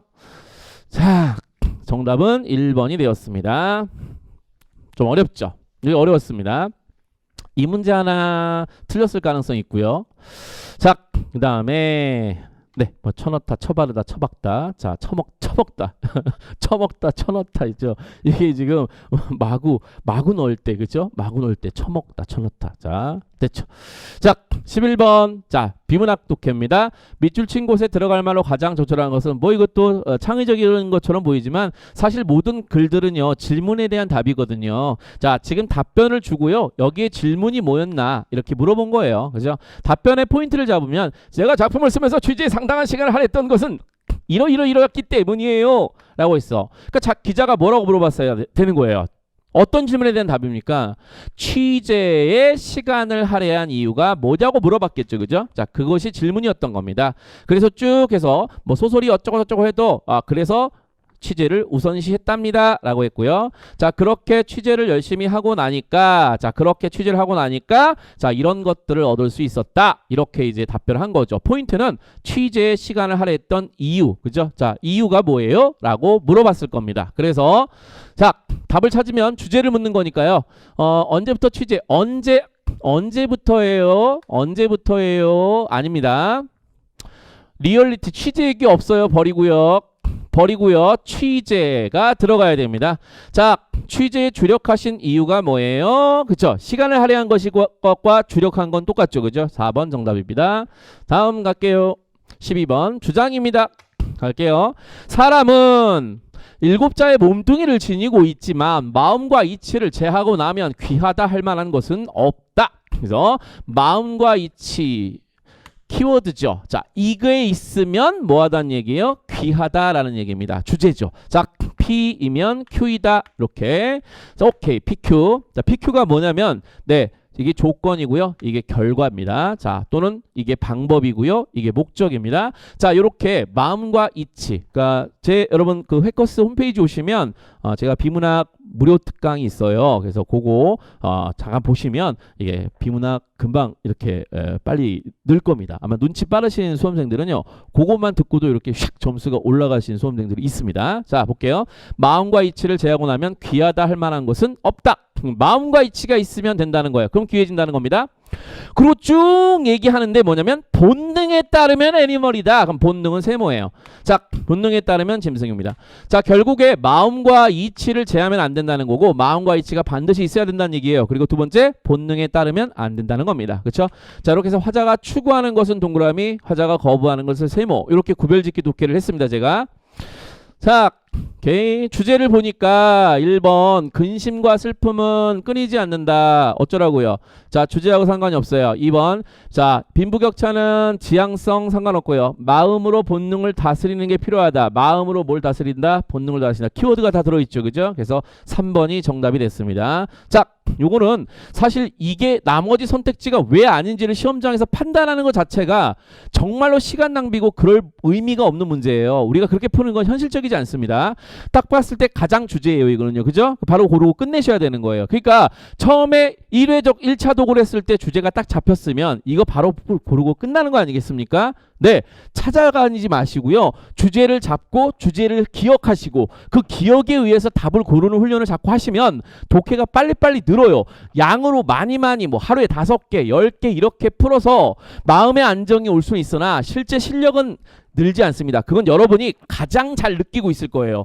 공부하실 때 이게 요약이 안 되고 정리가 안 되는 그런 공부를 하시고 계시면 정말 쓸데없습니다. 하나도 안 늘어요. 죄송하지만. 네, 정말 죄송하지만 안 늡니다. 전 제가 장담할 수 있어요. 자, 그래서 반드시 이렇게 핵심을 정리하는 연습을 꾸준히 하세요. 하루에 하나 둘도 괜찮으니까 하셔요. 그러면 늘어요. 아셨죠? 자, 다음 갑니다. 13번. 다음 글의 내용으로 틀린 걸 찾으랍니다. 갈게요. 20대의 체험은 40대 체험을 못 따르고 40대 체험은 70대 체험을 못 따를 것이다. 우리 할아버지가 최고인데. 그러므로 장자는 소년은 대년을 못 따른다고 했다. 그러나 뒤가 더 중요하지 않겠습니까? 인간이 장수를 한들 몇백 년 살겠습니까? 그래, 살아봐야 거기서 거기지. 자, 그래서 체험은 수백 년, 수천 년의 체험은 오직 독서를 통해서만 얻을 수 있다. 그러니까 조선왕조 500년의 체험을 할 수는 없잖아요. 우리 할아버지가, 옆집 할아버지께서 아무리 체험을 많이 하셔도. 그러니까 체험은 결국 독서가 짱이야. 그러니까 연령이 문제, 나이가 문제가 아니라 뭐가 독서가 중요하다는 얘기입니까? 결국 체험보다는 뭐가 좋다? 네, 체험, 나이, 체험보다가 아니고요. 체험의 양으로 따지면 연령보다는 독서가 짱이라는 거죠. 자, 다음. 책이 너무 많아. 읽어도 부족하다라고, 일생을 읽어도 부족하다. 책이 너무 많다. 이렇게 하죠. 책이 너무 많아. 걱정할지 모른다. 그러나 내 눈을 꼭 한번 거쳐야 할 필요 있는 책이란 10손가락 넘지 않을 거야. 자, 내가 꼭 읽어야 될 책은 그렇게 많지 않다는 겁니다. 결국 독서가 중요하다는 거고, 독서만이 연령을 뛰어넘는 체험을 줄 수 있는데, 자, 그 독서할 책들 있죠? 책들이 생각보다 많지는 않다는 겁니다. 그 다음 박학다식이니, 그 다음에 박람강기니. 자, 이게 이제 뭐 열심히 많은 책들을 읽고 기억하고 이런 것들 있죠. 자, 이런 것들을 못하는 것을 걱정할 필요가 없다. 때로는 이것이 오히려, 자, 이것이 뭡니까? 이런 박학다식과 박람강기 있죠, 그렇죠? 이것들이 오히려 글 쓰는 데는 지장이 될 수도 있습니까? 잡박한 지식, 무질서한 기억은 별로 안 좋을 수도 있다라는 겁니다. 결국 주제는 뭡니까? 정말 꼭 필요한 것들만 읽어주면 글 쓸 때 도움이 될 거고요. 쓸데없이 많이 읽는다고 해서 글쓰기에 도움되는 것은 아니다라는 것입니다. 저 결국에 두 가지인데요. 자, 첫 번째는 연령보다 독서가 중요하고요. 그 독서도 꼭 필요한 책들만 읽을 수 있을 때 결국 글을 써갈 수 있다라는 얘기입니다. 자, 결국 꼭 자신에게 필요한, 그죠? 자, 필요한 책들 있죠? 자, 그런 필요한 책들에 대한 독서, 그치? 이것만 있을 수 있다면 충분히 뭐 할 수 있다? 글쓰기를 할 수 있다. 좋은 글을 쓸 수 있다는 것입니다. 그래서 P 하면 Q 할 수 있어요. 자, 이렇게 요약할 수 있죠. 자, 적절하지 않은 것을 고르는 거니까요. 기억에 의존해서 풀게요. 자, 널리 알고 많이 기억하는 것이 방해가 될 수도 있어요. 그렇죠? 자, 이게 박학다식이 방해될 수 있다는 거 기억합니다. 70대의 독서가 20대의 독서보다 글쓰기에 더 도움이 됩니다. 여러분 잘 보세요. 자, 글쓰기가 일단 목적이에요. Q예요. 자, 이것에 도달하기 위해서 70대의 독서가, 그러면 연령이잖아. 이건 연령이잖아. 연령. 자, 연령이 글쓰기에 더 도움이 된다는 것은 주제에 어긋난 것입니다. 연령보다 중요한 것은 뭐라고 했습니까? 독서라고 얘기했죠. 근데 지금 연령이라고 얘기했으니까 완전히 뒤집혔잖아요. 자, 그래서 2번이 틀렸구나. 틀렸구나. 바로 알아야 돼. 자, 바로 알아야 돼. 자, 3번. 인간의 체험에는 한계가 있으므로 뭐가 중요하다? 독서가 중요하다. 그렇죠. 사람의 체험에는 한계가 있잖아요. 그래서 독서가 중요하다. 자신에게 필요한 독서를 하자. 전부 다 주제하고 연관이 있잖아요. 그렇지 않습니까? 네. 자, 여기서 다 답이 걸러진다는 것을 알 수 있겠죠. 이렇게 해서 주제를 여러분이 요약을 하시고 그 다음에 문제를 푸시는 게 포인트입니다. 지문 다시 안 돌아가도 충분해요. 여러분 공무원 시험 이게 독해는요 지문이 엄청 길지가 않아요. 자, 그리고 뭐 복잡한 과학, 기술, 경제 이런 지식이 있는 것도 필요한 것도 아니기 때문에 여러분 충분히 훈련하면 금방 늘 수 있습니다. 아셨죠? 자, 다음 14번. 소설입니다. 소설. 네, 이 소설은 제가 읽었는데 뭐 디테일한 내용은 다 기억나지는 않습니다. 여기 보면 나라고 하는 서술자가 있고요. 학교 선생님이시고요. 자, 교양 있는 분이에요. 자, 이분이 이제 집주인이시고요. 자, 이분이 집주인이고요. 여기 세입자인 권 씨께서 이사를 오게 됩니다. 자, 이 권 씨. 이 권 씨 이분은 오직 자존심 하나로 살아가시는 그런 분이에요. 이분의 자존심은 늘 매일매일 아침마다 10켤레 구두를 깨끗하게 닦습니다. 9켤레 구두죠. 9켤레 구두를 깨끗하게 닦습니다. 그죠? 깨끗하게 닦아요. 그죠? 그래서 하루에 하나씩 돌아가면서 신는 거죠. 자, 이 사람에게 반짝거리는 구두는 남은 자존심이에요. 그러니까 이제 경제적으로 좀 어려워졌지만 이 자존심만은 자기가 지키고 싶은, 그죠? 그런 마음이 있었던 겁니다. 자, 이분은 일단 1970년대 이제 그 어떤 그 산업화 도시화 과정에서 이제 철거되는 어떤 그런 곳에 딱지를 사죠. 그래서 이제 거기서 사람들이 이제 거기다 뭔가를 가건물을 지어야 보상을 받는다 해가지고 자 그 말 듣고 열심히 이제 집을 지었는데 이게 웬일입니까? 이거 빚내 가지고 지었거든요. 근데 이제 입주하고 싶으면 그 뭐 돈을 일시금으로 납부를 해라 해갖고 이제 난리가 난 거예요. 그러니까 처음에 이제 정부가 야 그냥 거의 공짜 수준으로 해주겠다 이렇게 이제 해놓는데 나중에는 이제 그게 이제 땅값이 오르니까 이제 사람들이 돈 앞에 눈 돌아가겠죠, 그죠? 그러니까 이해관계가 얽힌 사람들이 욕심 낸 거예요. 자, 그래가지고 이제 거기가 땅값이 막 뛰게 되고, 그쵸? 사람들이 그래서 빈민들이 다 쏟아져 나가지고 야 어떻게 이럴 수 있냐, 야 하면서 열심히 시위를 해요. 근데 어떻게 지나가던 어떤 과일차가 이제 과일차가 지나가고 있었고 사람들이 덮쳐갖고 배가 고프니까 막 달려들어갖고 거기서 이제 참외를 막 이렇게 먹고 있는데 이 권 씨는 그런데 좀 참여하고 싶지 않으니까 그죠? 자기는 교양 있는 사람이잖아. 자 그랬는데 자기가 원치 않게 갑자기 자기는 시위대의 맨 앞에 서게 된 거예요. 주동자로 찍혀갖고 잡혀가요. 그래갖고 이제 옥살이를 했는지 아무튼 그러고 해서 이제 경찰의 감시를 당하는 그런 사람이에요. 자 이제 당연히 이제 쫄딱 망해가지고 갈 곳이 없으니까 이제 세입자로 들어오게 된 거죠. 집주인인 나는 이제 무리해가지고 집을 산 대출을 많이 받았으니까 감당하기 힘들잖아요. 그래갖고 이제 월세 세입자를 드리게 된 것이고요. 자 처음에 들어왔을 때부터 이 권 씨는 마음에 안 들었어요. 그 돈도 다 안 내고 그 다음에 아이가 별로 없다고 했는데 세 명인지 그럴 거예요. 뱃속에 아이가 하나 더 있고 자 그랬던 것이에요. 자 그래서 나는 되게 이제 못마땅했고 하여튼 일단 권 씨를 이렇게 항상 이렇게 쫓아다니는 그 순경이 있었는데 자 이분께서 항상 이제 잘 봐달라라고 하면서 권 씨를 좋게 얘기를 해줘요. 자 그래서 이제 나가 별로 마음에 안 들고 있었습니다. 그러다가 이제 술 마시면서 권 씨의 그동안의 어떤 사연들을 듣게 됩니다. 그러면서 나의 마음이 조금씩 이렇게 변화가 오기 시작해요. 권 씨 정말 불쌍한 사람이구나, 그치? 이런 사람이구나 생각을 하게 됩니다. 자, 이때 어느 날 이제 권 씨가 너무 아파요. 그러니까 아내가 아이를 낳아야 되는데 수술비가 없는 거야, 그치? 이게 그래가지고 돈을 빌리러 학교에 찾았어요. 근데 나는 내키지 않아서 거절했죠. 언제 받을지 모르니까. 자, 권 씨가 얘가 미안합니다. 그런 현금은 제가 마련할 수가 없습니다. 10만 원만 빌려달라고 그러니까 마련할 수 없으니까 그러니까 권 씨가 딱 가다가 자기가 차라리 빌려달라는 말을 하지 말걸 막 이런 후회를 하나 봐요. 그래서 부들부들 떨더니 저 이름에도 대학 나온 사람입니다. 그때 한번 얘기를 해요. 자, 자기 무시하지 말라는 이거지. 자, 그랬어요. 그러고 나서 이제 나는 돌아왔을 때 마음이 영 불편한 거예요. 불편해가지고 자, 그래서 권 씨 몰래 가서 자존심 상하지 않게 자 병원비를 내주고 자 아내 병원비를 내주고 돌아오게 됩니다. 근데 그날 밤이었어요. 그날 밤 잔뜩 술을 마시는 이 권 씨가 이 복면을 쓰고 여집에 자 자기 집을 턴 거죠. 자기 집 이 집주인 나의 집을 턴 거죠. 저 도둑질을 하러 왔어요. 근데 너무 어설퍼가지고 이 걸린 거예요. 걸렸어요. 그래가지고 내가 깼어. 자, 딱 단번에 근데 이 사람인 걸 알고 또 서툴다는 걸 바로 눈치를 챕니다. 하지만 눈치를 채면 이제 복면을 벗고 다음날 얼굴을 못 볼까봐 이 사람을 배려해서 나는 나름대로 이 사람 배려한다 치고 그래서 모른 척 하려고 노력을 합니다. 그러면서도 지금 당신 아내 병원비가 해결이 됐으니 자 걱정하지 마세요 라고 하고 싶은데 직접 말을 못하니까 이렇게 얘기해요.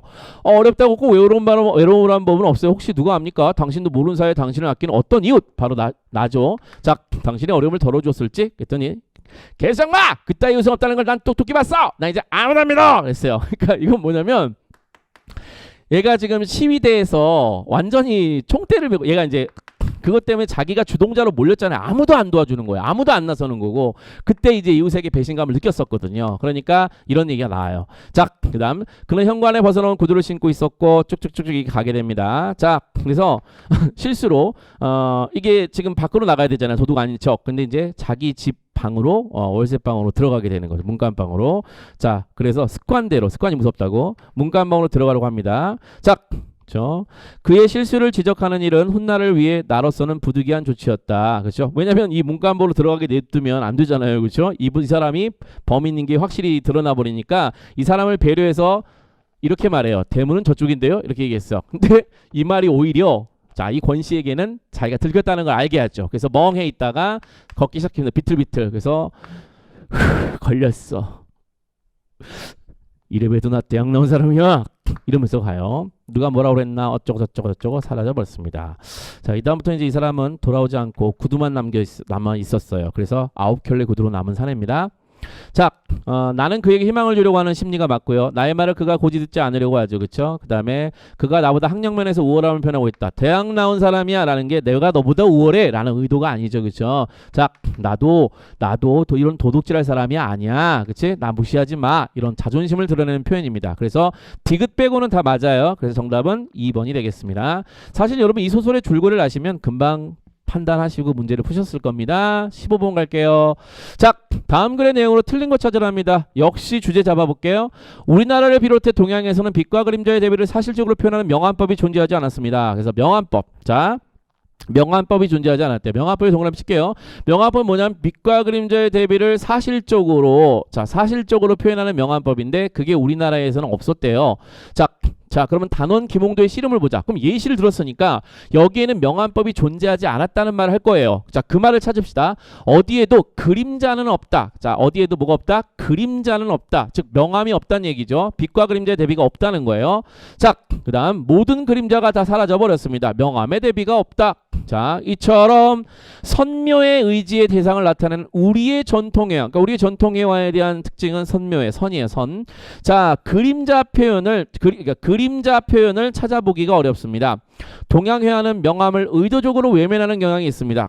자, 명암을 뭐 했다? 외면했다라는 거죠. 빛과 그림자를 통해 그림의 사실성을, 빛과 그림자, 자, 명암이죠. 자, 그림의 사실성을 높이고 사물의 물리적인 실제감을 높이는 것은 바로 선을 중시하여 정신성을 극대해온 동양회화의 전통과 어긋나기 때문이다. 자, 제가 세모 친 것들이 이제 뭐가 됩니까? 네, 동양회화의 특징이고 동그라미 친 것이 이제 이 명암, 바로 이제 동양이 아닌 서양이겠죠, 당연히. 자, 이렇게 해서 구별짓기 독해를 하시면 되겠습니다. 자, 그래서 선, 정신성 이런 것들, 자, 이런 것들은 뭐랑 반대입니까? 명암법, 그 다음에 빛과 그림자, 물리적 실제감, 사실적 이런 것과 대비가 되죠. 자, 하지만 음양의 조화를 추구한 역사가 시사하듯 물리적인 빛과 그림자를 그리진 않았어도 그 조화와 원리에 대한 관념은 화포에, 자, 조화와 원리에 대한 관념은 들어있었대요. 사실의 묘사보다는 정신의 표현을 중시한 까닭에, 자, 이 빛과 그림자는 이처럼 정신의 현상으로 녹아있다라는 겁니다. 그래서 정신의 현상. 그러니까 물리적인 건 없지만 정신에 이제 녹아 있다는 겁니다. 그럼에도 조선 후기에 들어가서면 시간이 변하죠. 명암 표현이 어렴풋이 시도가 됩니다. 여기서 시도가 쭉 이렇게 나와 있습니다. 자, 전체적으로 사실 정리가 깔끔하게 잘 되는 것은 아니지만 일단 흐름은 기억할 수 있을 것 같아요. 그렇죠? 우리나라나 동양에서는 명암법이라는 것이 사실 없었다라는 겁니다. 자, 왜냐하면 선과 정신을 추구했기 때문에. 자, 하지만 후기에 들어서면서 어렴풋이 시도됐다. 이렇게 정리할 수 있겠네요. 자, 됐습니다. 1번 동양회화는 정신성을 추구하기 위하여 사실성과 거리를 두었다. 1번 적절합니다. 회화에서, 왜냐하면 정신성을 추구하기 위해서 사실성과 거리를 뒀죠. 2번 회화에서 명암은 사물의 실제감을 높이는 데 중요한 역할을 합니다. 괜찮습니다. 자, 3번 김홍도의 씨름과 김두령의 견도는 다른 명암법을 사용했습니다. 여러분, 김홍도의 씨름은요 명암법을 사용하지 않은 곳에서 예를 들었잖아요. 그죠? 그러니까 이 예시가 어디 나왔는지를 보시면 돼요. 자, 그래서 얘는 지금 여기에 해당되는 대표적인 사례고 얘는 희미하게 명암법을 쓴 사례가 되죠. 그렇죠? 그래서 명암법을 서로 다르게 썼다는 것은 말이 안 됩니다. 3번 틀렸네요. 자, 그 다음에 선의 맛을 중시한 전통 때문에 동양회화에서는 명암을 찾기가 어렵다. 잘 보셨나요, 여러분? 네, 구별짓기 독해만 하셔도 키워드가 딱딱딱딱 보이죠, 그쵸? 자, 그래서 정답은 3번이 되는 것입니다. 자, 다음 16번. 빨갛다. 자, 이거 최돈성의 애국가라는 작품인데요. 이 애국가라는 작품은 개화가사예요. 사실 내용이 어렵지 않은데, 자, 이것을 제 생각이 그렇습니다. 사실 우리가 현대시 공부를 하면서 문학 공부를 하면서 개화가사를 꼼꼼하게 경부철도가 뭐 애국가 뭐 이런 노래들 있잖아요. 자, 이런 노래들을 꼼꼼하게 공부하시는 수험생들은 그렇게 많지 않습니다. 그러니까 최남선 선생님의 뭐 해에게서 소년에게 뭐 이 정도 우리가 공부를 했을지언정 애국가 같은 게 그닥 어렵게 느껴지거나 해서 꼼꼼하게 공부할 리가 없습니다, 우리가. 그래서 이 문제는 무엇을 의미할까? 이걸 왜 냈을까? 제가 생각을 해봤어요. 이 문제는 결국 여기 뻘겋잖아요. 변별력을 줬다는 거예요. 그러니까 이것 때문에 당락이 갈라졌다는 것을 의미하거든요. 자, 포인트는 지금 주제만 쭉쭉 잡았을 때는 자주 독립을 기뻐하자라고 해서 조선의 고종 원년 자주 독립을 했고요. 자, 나라에 충성하자, 정부를 보호하자, 사람들을 사랑하자, 그 다음에 힘을 합치자. 자, 그 다음에 사람마다 열심히 해라. 그래서 이렇게 쭉 지나가요. 그쵸? 나라 보존하자. 열심히 살아보자는 얘기잖아요. 그쵸? 오케이. 자, 이렇게 독해를 그냥 가볍게 끝내게 돼 있습니다. 우리 심리가. 왜냐면 계속 반복되니까 계속 같은 말이죠. 열심히 살아보자 이거잖아요. 자, 그랬는데 문제를 봤더니 1번 여성을 존중할 것을 사람들에게 피력하고 있다. 그러면 저는 이 선택이 딱 봤는데 여성을 존중할 것을 피력하고 있다? 이거는 주제하고 거리가 멀다. 이렇게 생각했어요. 제가 처음에 이렇게 생각했습니다. 제 문제풀이 습관이 그래요. 아니 이 독립이 돼서 이 민족적인 차원에서 열심히 살고 나라를 위해서 충성하고 이런 얘기를 하고 있는데 여성을 존중하자는 얘기는 너무 좁은 이야기 아닌가? 이런 생각이 든 거죠. 자, 2번 위급한 나라의 형세를 구체화하면서 언행일치를 요구하고 있습니다. 자, 위급한 나라의 형세를 구체화했대. 그럼 위급한 나라의 형세를 구체화했다. 언행일치를 요구하고 있다. 그래, 말과 행동을 일치시켜라. 이런 말이 있을 수도 있을 거야. 기억은 잘 안 나. 3번 남을 부러워하지 말고 구국강병을 위해 노력하자. 자, 남을 부러워하지 말고 구국강병이 뭔지 모르지만 나라를 부유하게 하고 그래서 나라를 강하게 만들고 뭐 이런 거잖아요. 노력하자라는 겁니다. 자, 그러면 3번 괜찮네 이런 생각이 들어. 4번 외세 침략으로 국가의 독립성이 훼손되고 서구적 가치관이 범람하는 상황 우리가 이건 주제하고 상관이 거리가 너무 머니까 4번은 틀렸다고 볼 수 있겠죠. 자, 그래서 딱 봤는데 저는 처음에 2, 3번 중에 고민을 했어요. 2, 3번 중에 고민을 시작했다니까요. 정말 솔직하게 말씀드리는 거예요. 자, 그런데 아니 위급한 나라의 상황은 절대 안 나왔으니까 2번 일단 지워졌어요. 근데 3번이 이게 손이 잘 안 가는 겁니다. 왜냐면 지금 다시 한번 본문을 봤는데 남을 부러워하지 말라, 남들을 부러워하지 말라 이런 얘기라든지 충성하자, 정부를 보호하자, 나라기를 높이자, 힘을 합치자, 교육을 열심히 하자, 쭉쭉쭉쭉쭉쭉 있어. 국가의 태평과 가정의 안락은 산업공상에 열심히 힘을 쓰자. 우리나라 흥하기를 빕니다. 하나님께 기도합시다. 개화, 그지? 자, 문명을 개화하자. 자, 요것이 전체적인 주제거든요. 자, 그렇게 봤을 때 남부러워하지 마라 뭐 이런 얘기도 없고요. 부국강병은 역시 어떤 나라를 강하게 만들자. 이거는 나라를 부유하게 만들자 이런 직접적인 표현이 없어서 이것도 조금 물음표였던 거예요. 그래서 특히 이 표현이 없어서 저는 3번이 아니라고 생각을 하고 1번을 다시 봤습니다. 1번을 봤더니 세상에나 부녀를 경대하자 공경하며 대하자는 거예요. 와, 저 쇼킹했습니다. 저는요 제가 생각하는 국가직의 스타일은 이런 게 아니거든요. 이게 아닙니다. 여기 있어요. 이것 때문에 부녀자를 존중하자는 것이 1번이 적절한 것이었어요. 1번이 답이었습니다. 자, 저는요. 이 국가직을 낸 출제진들을 비난할 생각이 전혀 없고요. 이 문제를 왜 냈을까? 한참을 생각해 봤어요. 자, 이것은요. 정말 공무원 스타일이에요. 말 그대로. 그러니까 진짜로 공부 꼼꼼하게 하고 본문 독해 꼼꼼하게 이렇게 공부하신 수험생들, 자, 그래서 이런 어휘력들, 어휘 하나 놓치지 않는 그런 분들에게 어떻게 보면 선물 같은 것일 수도 있다는 생각은 해봤습니다. 그쵸? 하지만 이걸 준비하기는 좀 어려울지 않을까라는 생각이 좀 들었어요. 이 문제는요, 제가 볼 때는 어떻게 합니까? 틀려야죠. 3번 고르셨다면 저는 잘했다고 생각합니다. 잘하셨어요. 네, 3번이 가장 주제에 가깝거든요. 그쵸? 1번은 주제가 아니에요. 제가 볼 때는. 그쵸? 자, 제가 볼 때 이 문제가 좀 탐탁지 않습니다. 그쵸? 못난이 문제예요. 신경 쓰지 마세요. 자, 다음 17번입니다. 다음 글에서 알 수 없는 것은, 여러분 알 수 없는 것은 틀린 거 고르는 겁니다. 틀리는 거. 펠럼시스트라는 것에 대해서 쭉 얘기를 해요.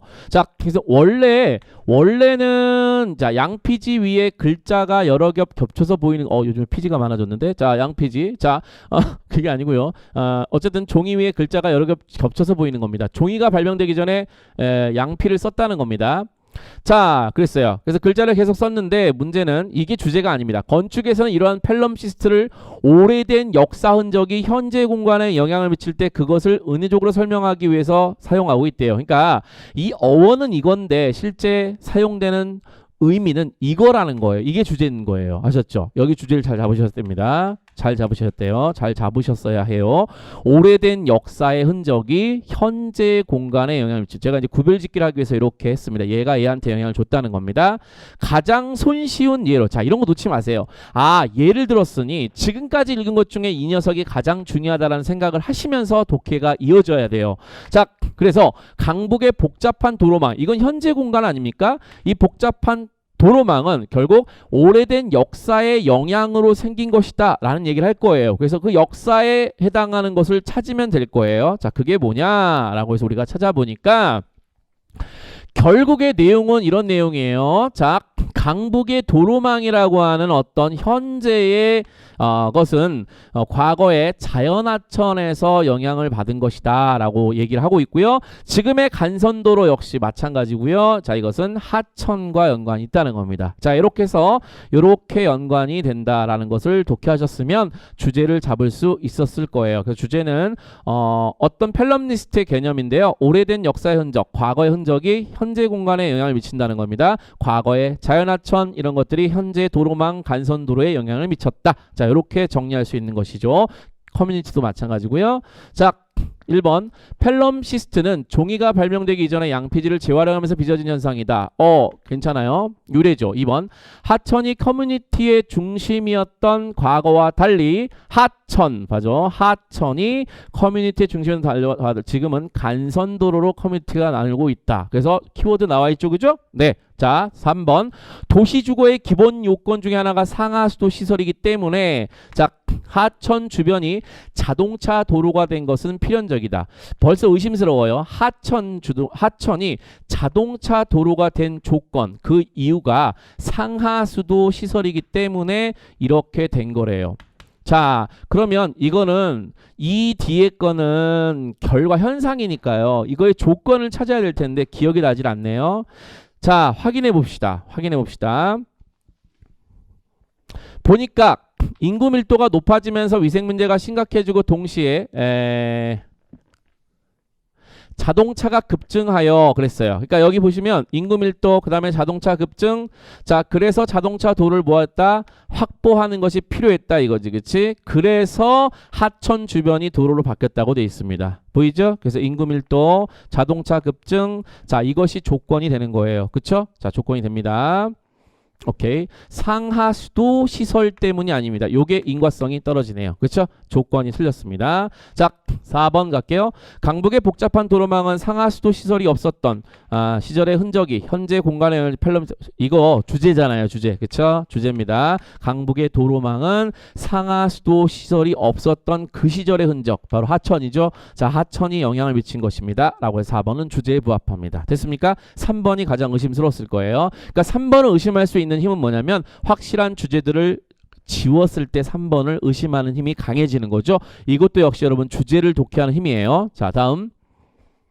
자, 시초과자의 정서와 가장 유사한 것은 내 가슴에 독을 찼대요. 뭐요? 장독이에요? 포이즌이에요? 몰라요.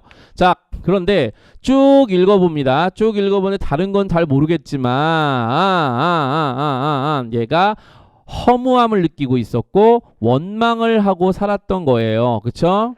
맞죠? 그러면 지금 상황이 좋은 거야, 안 좋은 거야? 안 좋은 상황이라는 것을 알았어요. 자, 정확한 해석은 해드릴게요. 내 가슴에 독을 찬 지 오래돼. 그 독이 좋은지 안 좋은지 몰라요. 근데 아무도 해친 일이 없는 독이에요. 그럼 호신용 독인 거예요. 자, 벗은 그 무서운 독을 흩어버리라고 그래. 야, 왜 독 찾고 살아? 독이 왜 독 버려? 그랬더니 야, 너 자꾸 그러면 널 해칠 수도 있어. 자꾸 그러지 마. 자, 근데 자기는 독을 안 버리겠다는 거예요. 아니, 독 안 차고 살아도 너랑 나랑 가버리면 결국에 나 뭘 해야 될 거야. 모든 게 허무해. 독 차고 뭐하러 살아? 그래? 독 차서 뭐 하냐고? 그래, 나 원망 많이 했어. 그래, 허무해. 허나! 이게 포인트죠. 그러나 however, 그러나 but 앞뒤로 덤비는 이 승냥이가 내 마음을 노리고 있는 상황이 안 좋아요. 내 마음을 노리고 있대요. 내 마음을 달라 이거예요. 네 마음을 나한테 달라. 내가 산채 짐승의 밥이 되어 찢기우고 핥기우고 내 맡긴 신세. 부정적 상황이야. 나는 독을 차고 가리라. 독을 차든 똥을 차든 그게 중요한 게 아니에요. 공을 차든. 자, 나는 가리라 그러면 의지라는 거 알아야겠고요. 뭐 하기 위하여? 마지막 난 내 외로운 혼을 뭐 하기 위해서? 내 혼을 지키기 위해서. 이게 포인트죠.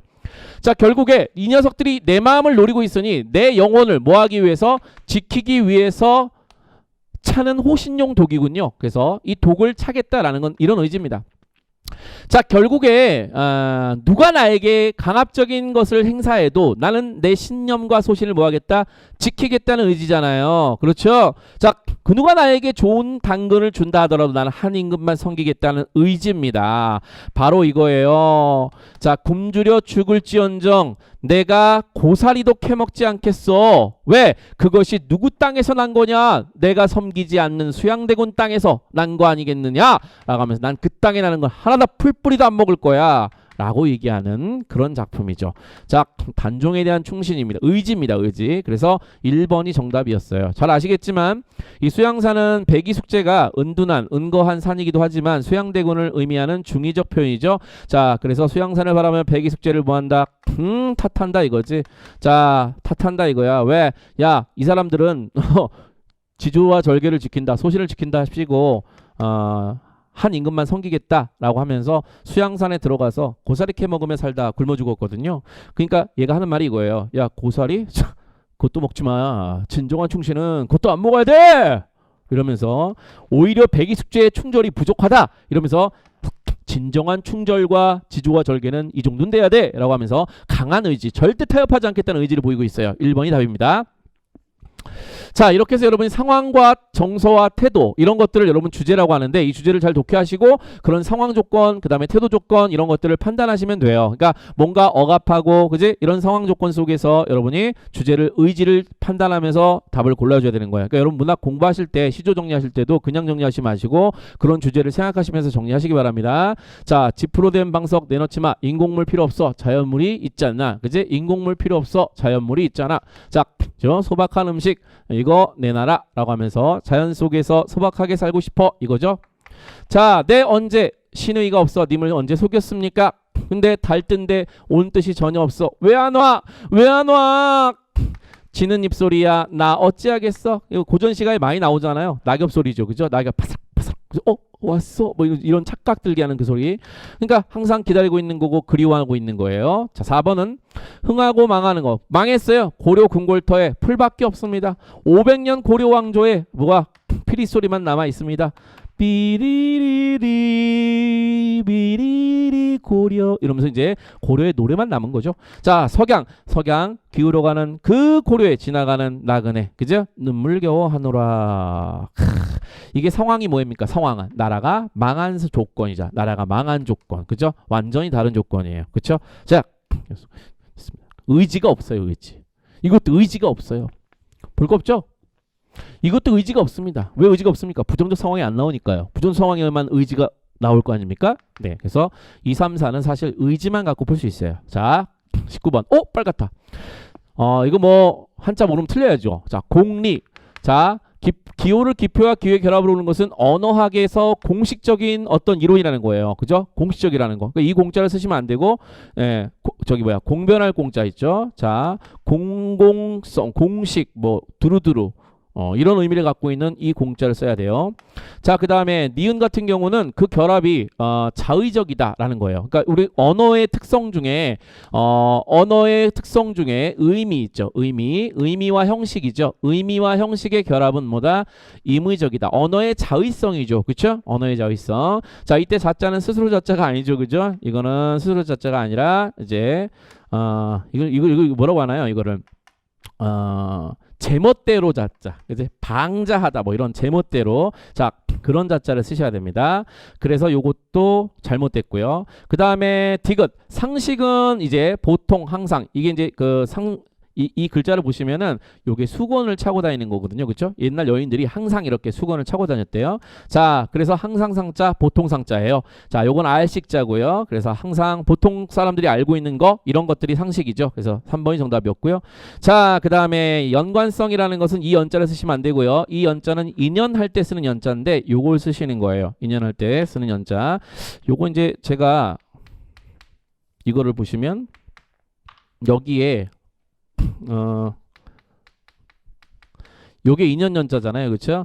요게 돼지예요, 돼지. 그렇죠? 옛날에는 중국에서 그 돼지를 집에 키웠거든요. 그래서 집가자를 보시면 이렇게 그 돼지 해자가 이렇게 들어가거든요. 이렇게 보시면은 자, 맞죠?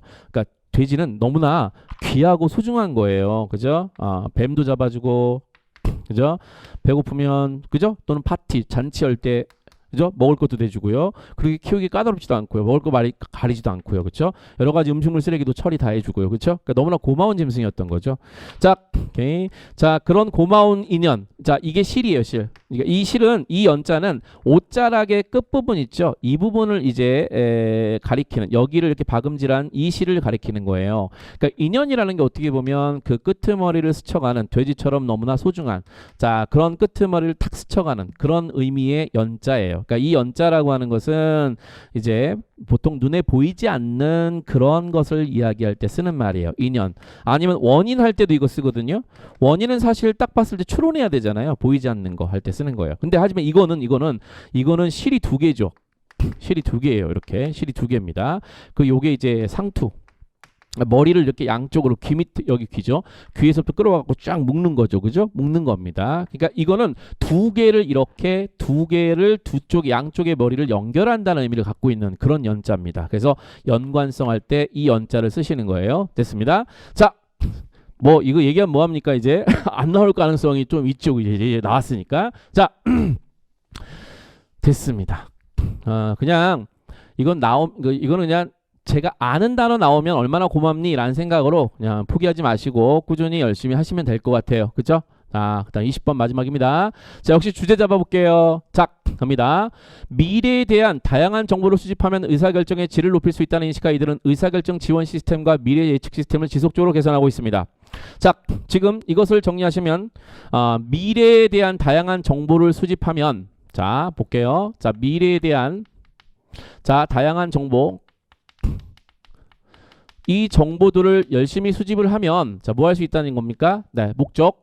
자, 바로 의사결정의 질을 높일 수 있다. 자, 의사결정의 질을 높일 수 있다. 자, 요겁니다. 다음 갈게요. 자, 이들은 의사결정 지원 시스템과 미래 예측 시스템을 지속적으로 개선하고 있습니다. 그래서 자, 이 미래의 다양한 정보죠. 이 정보를 뭐 하기 위해서 열심히 수집하기 위해서 수집이라고 쓸게요. 자, 수집하기 위해서 이제 의사결정 시스템과 그다음에 자, 미래 예측 시스템. 자, 이것들을 열심히 뭐 하고 있습니까? 개선하고 있다. 자, 그렇지만 어렵다. 그 결과 기관은 컴퓨터 시스템에 더욱 의존하게 되었습니다. 자, 그래서 의사결정 지원 시스템, 그 다음에 미래예측 시스템, 자, 컴퓨터 시스템에 의존하게 되었는데, 자, 인공지능을 의사결정에 적절히 이용하게 되었다. 이러한 현상을 증폭시키는 것이 바로 뭐다? 네, 적시의 지식을 제공해 의사결정에 도움을 주는, 자, 집단지성 시스템이 되는 거예요. 자, 이 의사결정 시스템에 도움을 주는 것이 바로 뭡니까? 집단지성 시스템이 되는 거예요.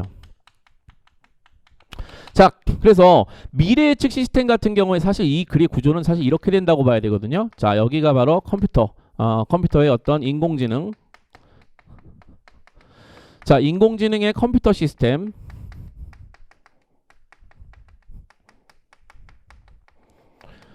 자, 이렇게 해서 이제 미래에 대한 다양한 정보를 수집을 해서 의사결정의 질을 높이겠다라는 것이 이제 이게 목적이고 이게 방법이 되는 건데, 자, 볼게요. 자, 이게 집단지성 시스템이 뭐냐면 이는 인간의 두뇌, 지식정보 시스템 등의 기체들의 협력이나 경쟁을 통해 잘 보세요. 인간의 두뇌, 지식정보 시스템 등의 개체들의 협력하고 경쟁을 통해서 자, 기존의 지적 수준을 뛰어넘는 새로운 지성을 얻는 시스템을 의미합니다. 그래서 예를 들었어요. 이걸 활용하면은 뭐 할 수 있답니까? 의사결정 과정에서 예측하고, 그죠? 그 다음에 이런 보건 시스템을 수립할 수 있고요. 그러기에 미래 전략을 수립하라고 분별 있는 결정을 내리기 위해 의사결정자들은 미래학자에게서 그들과 정기적으로 장기적으로 사안을 논의할 수 있어야 된다. 이게 조건이죠. 그래서 요렇게 그래서 여러분 분별력 있는 결정을 내리기 위해서 자 이런 다양한 정보 수집하기 위해서 이 집단지성 시스템 있죠, 그죠? 그래서 요것이 바로 미래학자. 자 미래학자와 장기적으로 뭐 해야 돼? 논의를 해야 된다는 겁니다. 알겠죠? 그래서 이렇게 정리를 해봤습니다. 미래학자와 장기적으로 논의를 해봐야 됩니다. 자, 이렇게 이제 나누는지 안 나누는지도 사실 구조가 애매하긴 합니다. 대충 이제 제가 조건 이렇게 정리를 해봤어요. 의사결정의 질을 높이기 위해서는 미래의 다양한 정보를 수집해야 되는데, 자, 그러기 위해서 의사결정 지원 시스템과 그다음 미래 예측 시스템이 작게 작동을 해야 되는데, 자, 그 작동을 잘 하기 위해서 이런 것들 어려우니까 이런 것들이 필요했다라고 이야기하고 있는 것입니다. 따라서 전체적인 목적은 의사결정의 질을 높이는 데 있다는 겁니다. 자, 갑니다. 1번 기관은 미래에 대한 정보를 판단하기 위해 컴퓨터 시스템을 활용하고 있습니다. 컴퓨터 시스템 나왔죠? 자, 2번 미래학자가 의사결정에 참여하는 주된 의의는 미래 예측 시스템의 경쟁력을 높이기 위해서다. 이 미래 예측 시스템의 경쟁력을 높이기 위해서. 자, 얘가 참여하는 이유, 집단 지성 시스템에 어떤 참여하는 이유는 바로 의사결정 지원 시스템 여기를 이제 확실하게 뭐 해줘? 자, 이거를 갖춰줘서 결국에는 의사결정의 질을 뭐 하기 위해서입니까? 높이기 위해서예요. 그러니까 여기는 뭐가 틀렸냐면 이 부분 목적이 틀렸어요. 목적. 자, 목적이 안 맞는 겁니다. 이런 문제가 사실 어려워요. 알겠죠? 그래서 이게 시험장에서 아마 왔다 갔다 하시다가 의심할 건 이거 하나밖에 없어서 아마 2번을 고르셨을 텐데 저는 이제 이거 딱 보고서 이거 목적이 틀린데 이렇게 바로 제가 생각이 들었어요. 자, 3번 정부와 기업의 의사결정자들은 의사결정의 질을 높이기 위해 자, 쭉 목적 맞죠?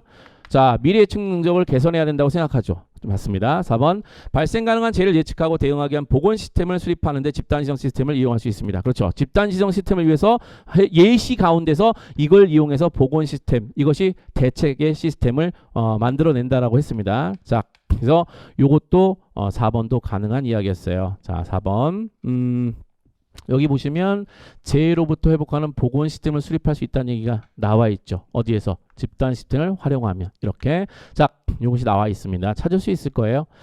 네, 그래서 정답은 2번 목적이 틀려 있습니다.